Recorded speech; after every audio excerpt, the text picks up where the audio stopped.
सोलापूरमध्ये धैर्यशील मोहिते पाटील विरोधात राम सातपुते असा संघर्ष निर्माण झालाय।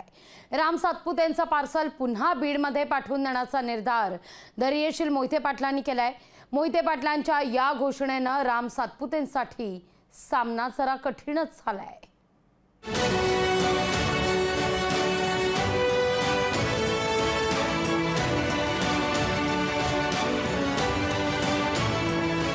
धैर्यशील मोहिते पाटील राष्ट्रवादी शरदचंद्र पवार पक्षात दाखल झाल्या त्यांनी सोलापूरचे भाजप उमेदवार राम सातपुतेंना शिंगावर घेतलंय।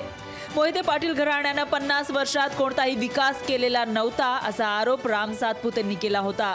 पक्षप्रवेशाच्या कार्यक्रमात धैर्यशील मोहिते पाटलांनी थेट सातपुतेंचं पार्सल बीड जिल्ह्यात पाठवण्याची घोषणा केली। दादांच्या सांगण्यावरून इथं जेवढी बसलीत ना त्या सगळ्यांनी एका रात्रीत तुला आमदार केला आणि तुला एका रात्रीत तुझं पार्सल माघारी बीडला पाठवायचे आमच्याकडे। धैर्यशील मोहिते पाटलांनी केलेल्या टीकेला राम सातपुतेंनी उत्तर दिलंय। धैर्यशील मोहिते पाटलांनी केलेल्या टीकेतून त्यांची मानसिकता दिसत असल्याचं राम सातपुते म्हणाले। सामान्य शेतकऱ्याचा मुलगा आहे, एका ऊसतोड कामगाराचा मुलगा आहे, त्यामुळं एका गरीब घरात जन्माला आलेल्या कार्यकर्त्याला अशा पद्धतीने हिनवायचं काम हे लोक करतात। म्हणून इथल्या मातीमध्ये माझी बांधिलकी आहे आणि येत्या 4 तारखेला सोलापूरकरांनी ठरवलंय माझं पार्सल त्या ठिकाणी हे करून मला दिल्लीला पाठवायचंय, पार्सल घेऊन दिल्लीला पाठवायचंय। धैर्यशील मोहिते पाटलांच्या पक्षप्रवेशाला सुशीलकुमार शिंदे जातीनं हजर होते।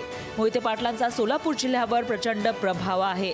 धैर्यशील मोहिते पाटलांनी थेट आव्हान दिल्यानं सातपुतेंसाठी लोकसभा निवडणूक आणखी कठीण झाल्याचं सांगितलं जातंय। वसीम अत्तारसह अभिराज उबाळे, लोकशाही मराठी, पंढरपूर।